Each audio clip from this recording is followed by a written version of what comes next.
जितनी oxygen supply करने की अपील की। कल पहली बार दिल्ली को 730 टन ऑक्सीजन केंद्र सरकार ने भेजी है। जैसा मैंने बताया, दिल्ली को 700 टन ऑक्सीजन की ज़रूरत है। कल पहली बार केंद्र सरकार ने 730 टन ऑक्सीजन भेजी है।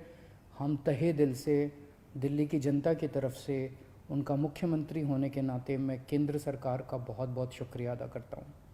मैं दिल्ली हाई कोर्ट का बहुत बहुत शुक्रिया अदा करता हूँ। मैं दिल्ली सुप्रीम कोर्ट का बहुत बहुत शुक्रिया अदा करता हूँ। केंद्र सरकार का बहुत बहुत शुक्रिया अदा करता हूँ। इन सब के प्रयासों से हम लोगों को कल 730 टन ऑक्सीजन मिली। हम तहे दिल से शुक्रगुजार हैं। बहुत सारी जानें बचेंगी इसकी वजह से, इस एक कदम की वजह से।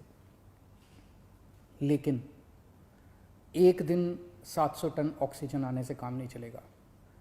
जब तक ये कोरोना की सेकंड वेव कम नहीं हो जाती, हमें डेली 700 टन ऑक्सीजन की ज़रूरत है।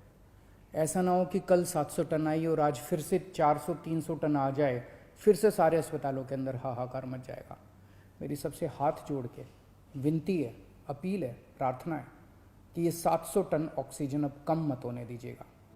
हालांकि सुप्रीम कोर्ट में सुनवाई के दौरान सॉलिसिटर जनरल तुषार मेहता ने दलील दी कि दिल्ली को इतनी ऑक्सीजन देने से आसपास के राज्यों में गलत संदेश जाएगा, क्योंकि दिल्ली को 700 मीट्रिक टन ऑक्सीजन देने के लिए हमें दूसरे राज्यों की ऑक्सीजन सप्लाई में कटौती करनी पड़ेगी। जिस पर सुप्रीम कोर्ट ने केंद्र और राज्यों को कम ऑक्सीजन में कैसे काम चलाया जाए, उसके लिए मुंबई मॉडल से सीख लेने का जिक्र कर दिया। तो क्या है वो मुंबई मॉडल? सुनिए हमारे संवाददाता की ये रिपोर्ट। सुप्रीम कोर्ट ने मुंबई मॉडल की एक बार फिर चर्चा की। कोर्ट ने कहा कि मुंबई में बीएमसी के अधिकारियों ने जिस सूझबूझ के साथ दूसरी लहर का मुकाबला किया और कम ऑक्सीजन में भी उन्होंने उसके सूझबूझ और सुचारू प्रयोग से किसी को दिक्कत नहीं आई उतनी ज़्यादा जितनी दिल्ली में यहाँ पर समस्या है।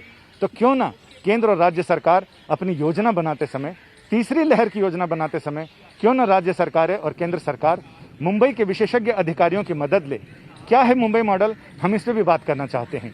क्योंकि जब हमने अपने मुंबई ब्यूरो के चीफ साहिल जोशी से कहा तो उन्होंने बताया, और उसके बाद हमने जो बात की सुरेश काकाणी, बीएमसी के एडिशनल कमिश्नर, उनका ये कहना था कि उन्होंने सबसे पहले जैसे ही ये समस्या लगी और उन्हें लगा कि अब दूसरी लहर आने वाली है, जनवरी में उन्होंने जितने सिलेंडर बेस्ड ऑक्सीजन की सप्लाई थी उसे पाइप बेस में तब्दील किया और पाइपिंग के जरिए सप्लाई शुरू की। और सबसे बड़ी बात कि जितने बड़े अस्पताल थे उनमें पाइप के जरिए होने से सबसे बड़ा फायदा यह हुआ कि एक तो कालाबाजारी या लोग इकट्ठा करके रख लेते हैं, उसकी समस्या दूर हो गई। इसके अलावा उन्होंने ऑडिट की और साथ ही ये किया कि कहाँ कितनी ज़रूरत है उसके हिसाब से उसकी सप्लाई को सुनिश्चित किया गया। तो मुंबई मॉडल को लेकर सुप्रीम कोर्ट ने ये उम्मीद जताई है।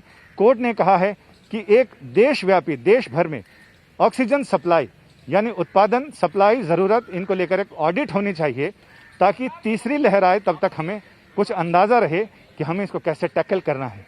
कुल मिलाकर जिस मुंबई मॉडल की बात हो रही है उसे लेकर दिल्ली सरकार को कुछ आपत्ति थी। उनका एक कहना था मुंबई से कहाँ दिल्ली की तुलना की जा रही है।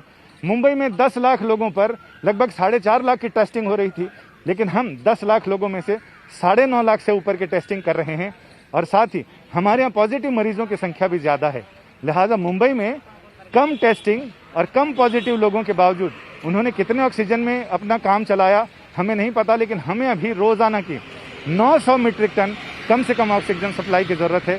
केंद्र सरकार का कहना था कि वो पूरी कोशिश कर रही है कि वो 700 मीट्रिक टन ऑक्सीजन की सप्लाई सुनिश्चित करे, लेकिन ये ध्यान रहे कि दिल्ली को अगर ज़्यादा ऑक्सीजन दी जाएगी तो बाकी और राज्यों के हिस्से। आपको बता दें कि बीते कुछ दिनों से दिल्ली में संक्रमण दर की रफ्तार कम होती नजर आ रही है। बात करें बीते 24 घंटों की तो राजधानी में कोरोना के लगभग 19,000 केस सामने आए हैं। तो वहीं मौत के आंकड़ों में भी गिरावट देखी जा रही है। तो अब देखना ये होगा कि ऑक्सीजन की पूरी सप्लाई मिलने के बाद राजधानी में हालात कब बदलेंगे। ब्यूरो रिपोर्ट, दिल्ली तक।